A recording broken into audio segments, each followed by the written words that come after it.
మీరు నమ్ముతారో లేదో, నేను ఇప్పుడు 8 సంవత్సరాల నుంచి ప్రకృతి వ్యవసాయం చేస్తూ దీన్ని కొనసాగించడానికి కూడా కారణం ఏంటంటే, మా కుటుంబ సభ్యుల యొక్క ఆరోగ్యం కుదుటపడింది. ఇదొక్కటే కాదు కదా, ఇదొక్కటే కాదు.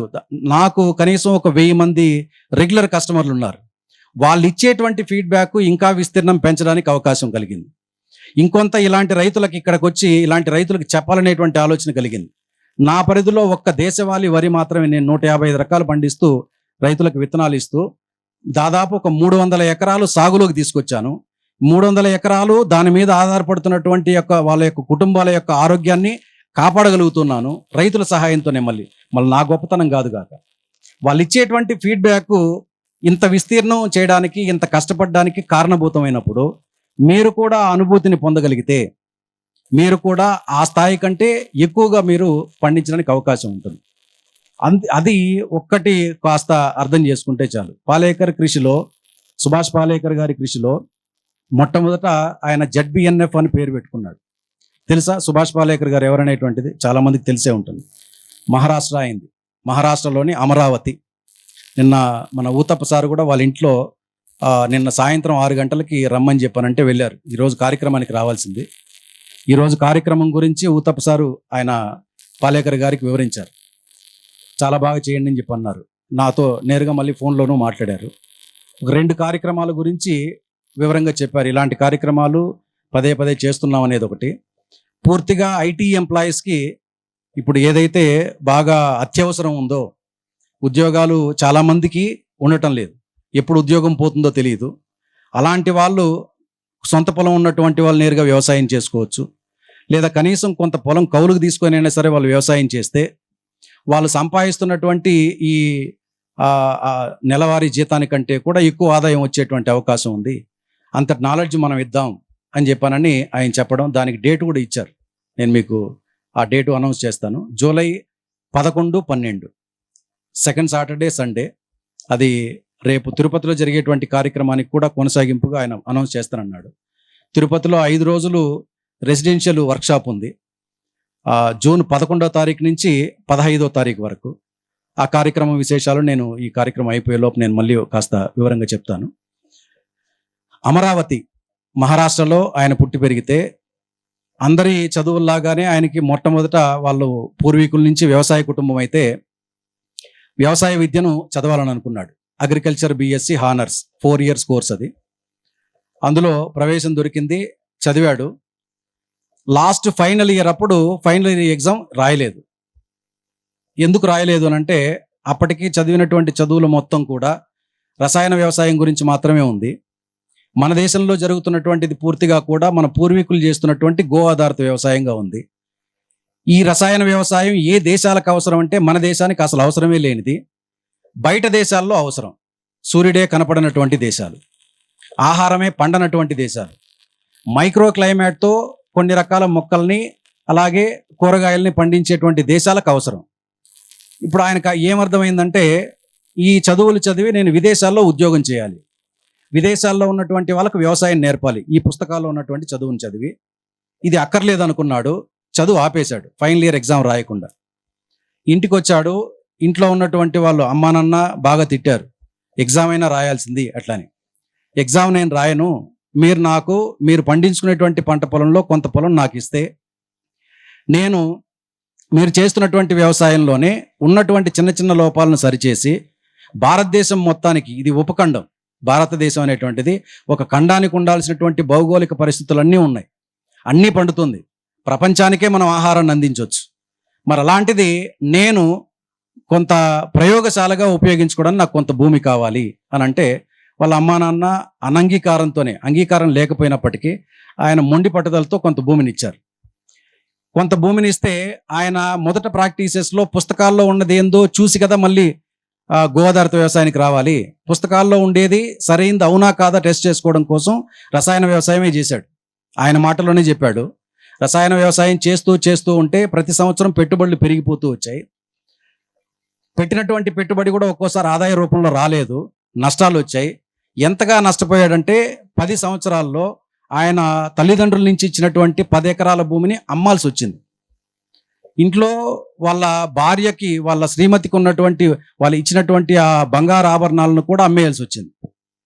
ఇక వెంటనే అది పూర్తిగా అర్థం చేసుకొని అడవుల్లో ఉన్నటువంటి మొక్కలు ఏ కారణం కొద్దీ అవి జీవించగలుగుతున్నాయి ఆరోగ్యంగా, అడవుల్లో ఉన్నటువంటి మొక్కలకి ఎలా సూక్ష్మ పోషకాలు అందుతున్నాయి అని పరిశోధన కోసం 3 సంవత్సరాలు అడవుల్లోనే ఉంటూ ఆ మొక్కల్ని పరిశీలించి అడవుల్లో ఉన్నటువంటి అక్కడ ఉన్నటువంటి తెగల వారిని పలకరిస్తూ వాళ్ళు మాట్లాడుతూ ఏ ఏ మొక్కల దగ్గరికి వెళ్తున్నారు, ఏ ఏ ఆహారాలు వాళ్ళు తింటున్నారు, ఆ ఆహారాన్ని అందించేటువంటి మొక్కలను వాటి స్థితిగతులను వాళ్ళని అడిగి తెలుసుకోవడం, నేరుగా ఈయన అడవుల్లోకి వెళ్ళి పరిశోధన చేయడం, ఈ మొత్తం కొంతకాలం జరిగింది. ఆ తర్వాత ఆయన మరొక ఆలోచన ఏం చేశాడనంటే, మనం దారిలో నడుచుకుంటూ వెళ్ళేటప్పుడు రోడ్డుకి ఇటువైపు అటువైపు అనేక రకాల మొక్కలు మొలుస్తూ ఉంటాయి.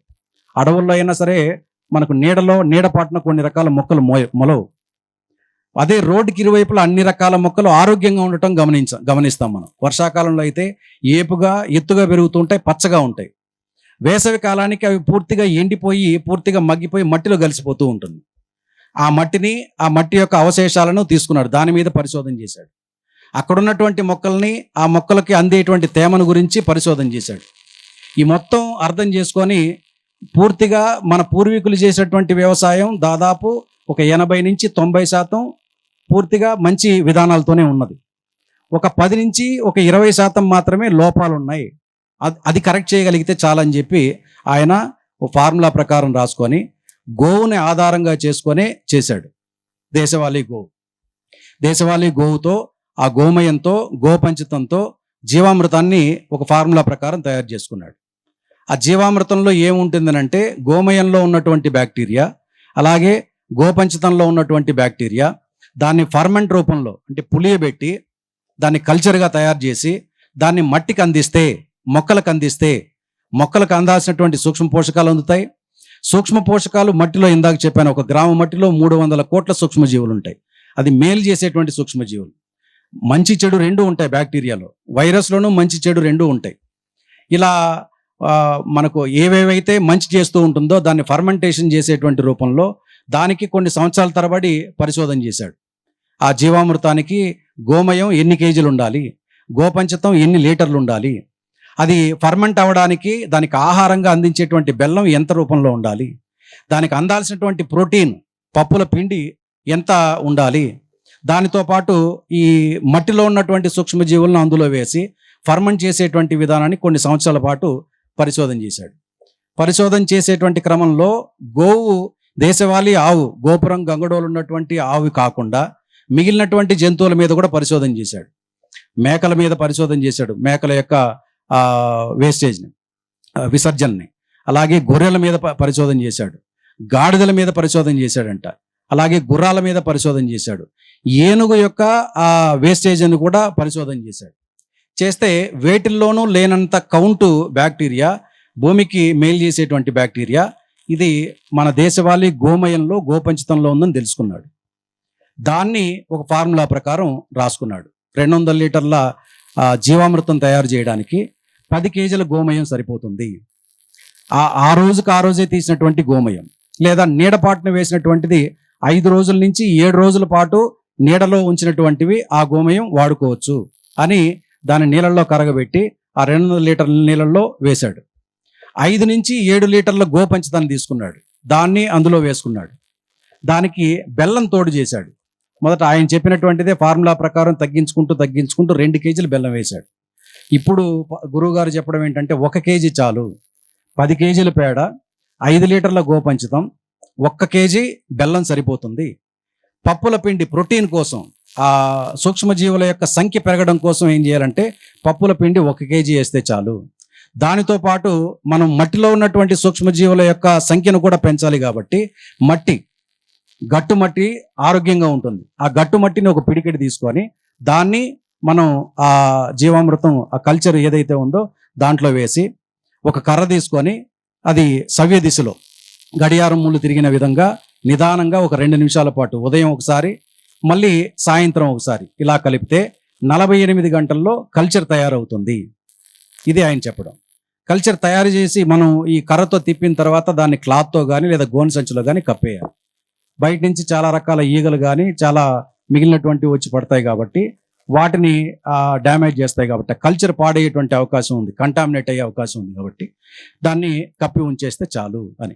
ఇది 48 గంటల్లో ఎన్ని రెట్లు పెరుగుతుందనంటే కౌంట్లెస్, అది అసలు లెక్కకు మిక్కిలి అని.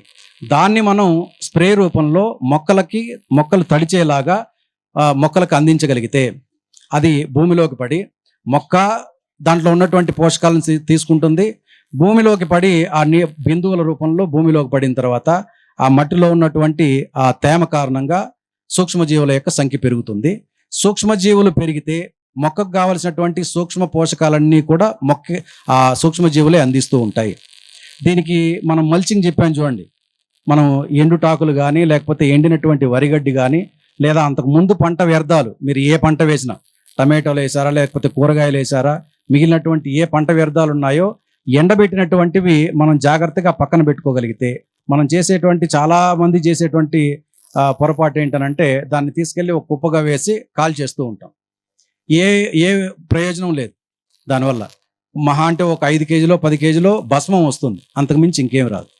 అదే ఈ వ్యర్థాలన్నింటినీ పక్కన పెట్టుకొని మల్చింగ్గా మనం వేయగలిగితే, మీరు ఆ బెడ్స్ వేసుకొని ఆ బెడ్స్ మీద ఒక 2 ఇంచుల నుంచి 4 ఇంచుల వరకు ఈ మొత్తాన్ని కానీ మల్చింగ్గా వేయగలిగితే మనం ఇచ్చేటువంటి నీటి తడి పదే ఇవ్వాల్సిన అవసరం లేదు.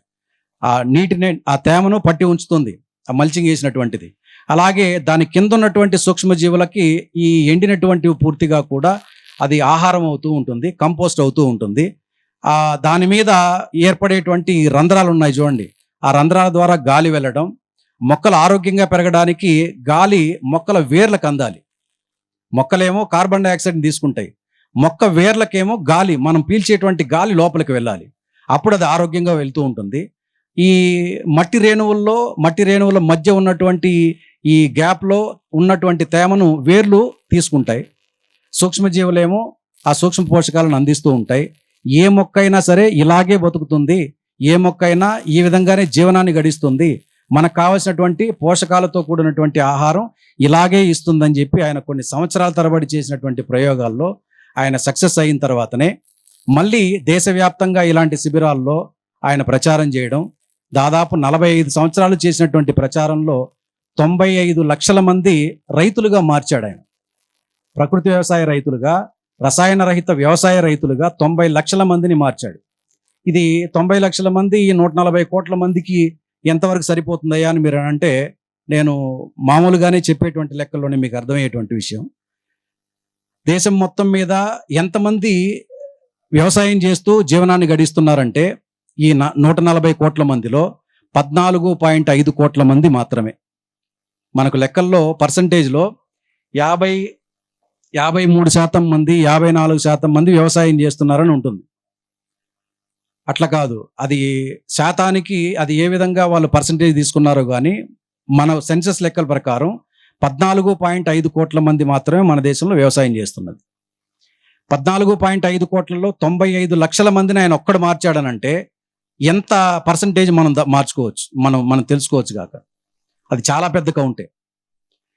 రైతుల్ని అంతమందిని మార్చగలిగాడనంటే వినియోగదారుల యొక్క ఆరోగ్యాన్ని ఎన్ని కోట్ల మంది మార్చుంటాడో మనం ఊహించుకోవచ్చు.